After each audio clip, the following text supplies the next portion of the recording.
Since the robot arrived, we've had tremendous interest. People are interested in what is really the cutting edge of humanoid robotics, bipedal robotics. Of course, the NASA angle adds an additional interest to it because there's this futuristic vision about this platform being at least a prototype of the system that will finally fly to the Red Planet. In addition to that, it turns out that the technology that we're developing for the balance control and walk of Valkyrie is something very, very relevant and can be used for an exoskeleton, which is effectively a wearable robot that a person can strap onto his body, and it can apply forces to the various parts of the body where it's attached to, and it can be used for augmenting human capabilities as well as dealing with rehabilitation and disabilities. I've been on a couple of really high-pressure live shows on national television.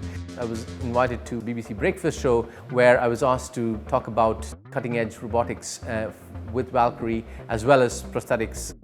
We went to the BBC live lesson for the launch of the Microbit with Dan Walker and animatronics of Scissor Sisters in an effort to try and encourage kids to get into STEM subjects, coding, and eventually, potentially, become programmers of the next generation working on platforms like Valkyrie.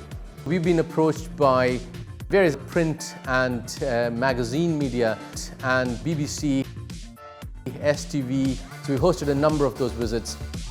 Interestingly, we've hosted Dara O'Brien. So Dara O'Brien is a presenter on Robot Wars, on which I am one of the judges.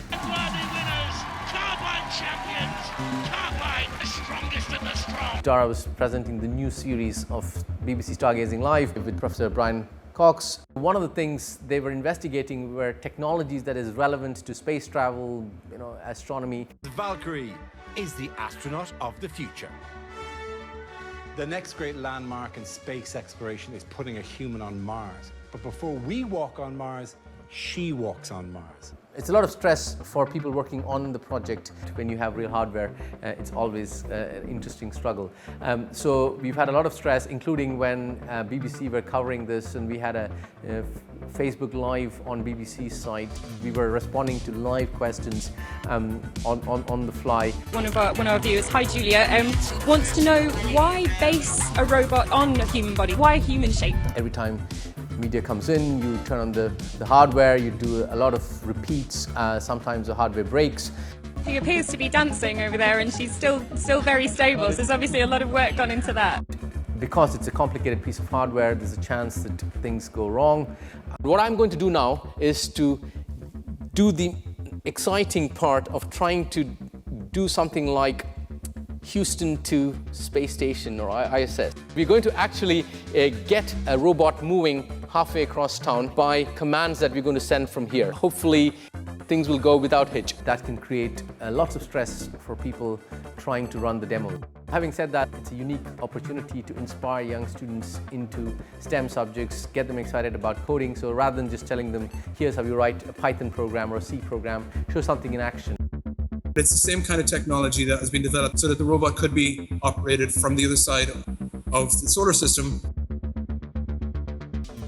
This interest is not going to go away. Although humanoid robotics is a very niche area, although space travel is something that many of us may not directly relate it to, the kind of technology that comes out of working in this kind of domain affects everything from machine learning and other aspects of robot control to exoskeletons, healthcare. So this robot that is designed for exploration of space is actually supporting the aim of improving quality of life on Earth. And that is a very interesting cause that's very close to many of our hearts.